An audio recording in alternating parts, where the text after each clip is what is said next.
पूर्ण बहुमत की सरकार बनाएंगे, कमियों को और अधिक दुरुस्त करेंगे। और कांग्रेस किसके आधार पर सरकार बनाएगी मुझे मालूम नहीं, वो अपनी किसी पॉलिसी को बता नहीं पाती। सुधा यादव तो सदैव तैयार है, फौजी की बीवी है, जिस दिन कह देगी उसी दिन मैदान में है।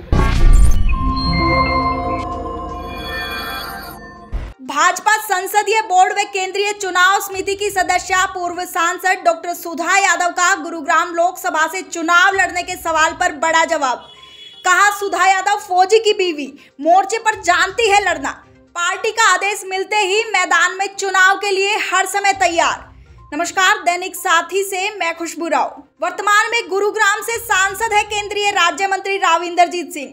1999 में भी कांग्रेस उम्मीदवार रहे राव इंद्रजीत सिंह को करारी शिकस्त देकर भाजपा की सांसद बनी थी डॉक्टर सुधा यादव। इसके अलावा हरियाणा में 2019 विधानसभा चुनाव के दौरान टिकट वितरण से लेकर तमाम सवालों पर भी खुलकर जवाब देती नजर आई डॉक्टर सुधा यादव। भाजपा जिला अध्यक्ष प्रीतम सिंह चौहान की बेटी साक्षी कंवर के शादी समारोह में रेवाड़ी शिरकत करने पहुंची थी भाजपा संसदीय बोर्ड व केंद्रीय चुनाव समिति की सदस्य पूर्व सांसद डॉक्टर सुधा यादव।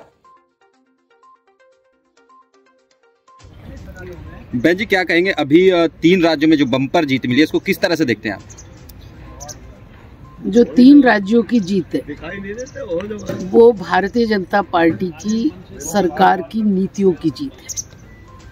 वो आदरणीय प्रधानमंत्री मोदी जी के नेतृत्व की जीत है। भारतीय जनता पार्टी के कार्यकर्ताओं के परिश्रम की जीत है। वो जनता का बीजेपी के प्रति विश्वास की जीत है। और लोगों ने जितना स्नेह और सम्मान भारतीय जनता पार्टी को दिया है, मुझे नहीं लगता कि ऐसा कभी किसी को मिल पाया था। ये हमारे सिद्धांतों की, हमारी पॉलिसीज की, हमारे नेतृत्व की और कार्यकर्ताओं की मेहनत की जीत। एक मोदी पुतिन ने भी कहा कि गारंटी मोदी जी की बड़ी काम करती है, तो किस तरह से देखता है, कितना विश्वास? ओबीसी का नारा दिया गया कि ओबीसी जाति जनगणना कराइए, मसला भी बड़ा था, बावजूद इसके लोगों ने मोदी जी की गारंटी पर ट्रस्ट किया। 9 9.5 वर्षों के अंदर देश के प्रधानमंत्री ने जो बात कही है उस बात को सिरे चढ़ाने का काम किया है और बहुत सफलतापूर्वक सिरे चढ़ाने का काम किया है। इससे लोगों का ये विश्वास जागा है कि ये वो लीडरशिप है जो कहती है उसको करती है और ईमानदारी के साथ में करती है और देश के भविष्य को सुनिश्चित करते हुए करती है।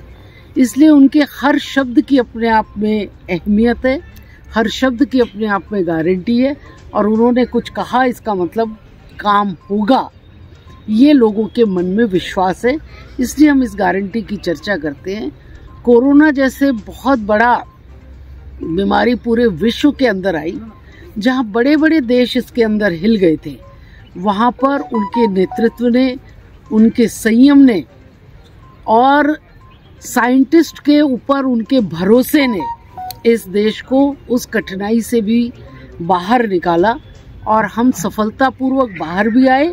और दूसरे देशों को जो संपन्न नहीं थे, समृद्ध नहीं थे, टेक्नोलॉजी में पीछे थे, आर्थिक दृष्टि से सक्षम नहीं थे, उनको हमने फ्री में वैक्सीनेशन दे करके उनको भी आश्वस्त करा कि संकट की घड़ी में ये देश वसुदैव कुटुंबकम के नारे के साथ में पूरे विश्व को साथ लेकर के चलना जानता है और वो हमने करके दिखाया। मोदी जी की कोर टीम में आप शामिल हैं, हरियाणा में किस तरह से प्रभाव देखते हैं? राजस्थान में जिस तरह से जीत दर्ज हुई है, तो क्योंकि हरियाणा में कांग्रेस कह रही थी सरकार हम बनाए हैं, कहीं ना कहीं भाजपा को लगातार इस तरह से। मैंने अभी कहा आपको कि कांग्रेस किसके आधार पर सरकार बनाएगी मुझे मालूम नहीं, वो अपनी किसी पॉलिसी को बता नहीं पाती। भारतीय जनता पार्टी की किसी पॉलिसी का वो विरोध नहीं कर पाती।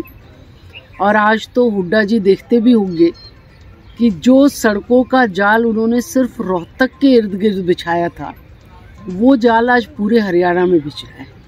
महेंद्रगढ़ भिवानी के लोग कभी सोच नहीं सकते थे कि वो 4 घंटे में चंडीगढ़ सीधे पहुंच जाएंगे। ऐसी परिकल्पनाएं उनके राज में नहीं थी, जिन्होंने सिर्फ जिले विशेष को महत्व देते हुए काम किया। हमारा सबका साथ, सबका विकास, सबका विश्वास और सब तरफ काम करना, इसके प्रति लोगों के मन में सम्मान है। यही वो इलाका था जहाँ तक टेल पर पानी कभी पहुँचेगा किसी ने सोचा नहीं था।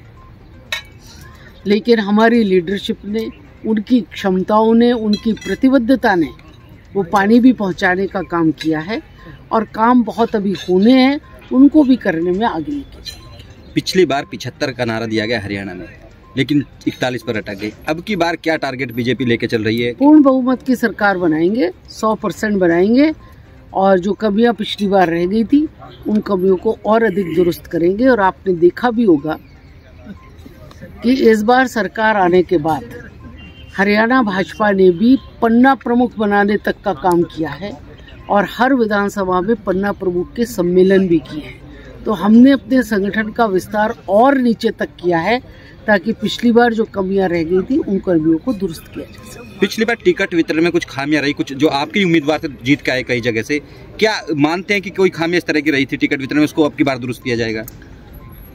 100% फुल प्रूफ सिस्टम तो कभी भी राजनीति में हो नहीं सकता। जब टिकट का वितरण किया जाता है तो उसको अच्छा समझ करके ही, विनिंग कैंडिडेट समझ कर ही किया जाता है, लेकिन फिर भी कभी ना कभी हार हो जाती है वहाँ पर। तो इसका अर्थ ये नहीं है कि वो गलतियाँ होती है, वो गलतियाँ नहीं होती। अनेक समीकरण होते हैं, चुनाव की परिस्थितियाँ होती हैं और उन परिस्थितियों के बीच में हार जीत होती है, लेकिन पार्टी अपना पूरे दमखम के साथ में उम्मीदवारों का चयन भी करती है और चुनाव को लड़ती भी है। सुधा यादव कितनी तैयार है? चर्चाएं लोगों में कि अब की बार लोकसभा से चुनाव लड़ने जा रही है, लगातार लोग पूछते भी हैं हम लोगों से, तो कितनी तैयार है? जिम्मेदारी यदि देती है पार्टी तो? सुधा यादव तो सदैव तैयार है, फौजी की बीवी है, मोर्चे पे लड़ना जानती है, जिस दिन कह देगी उसी दिन मैदान में है। धन्यवाद।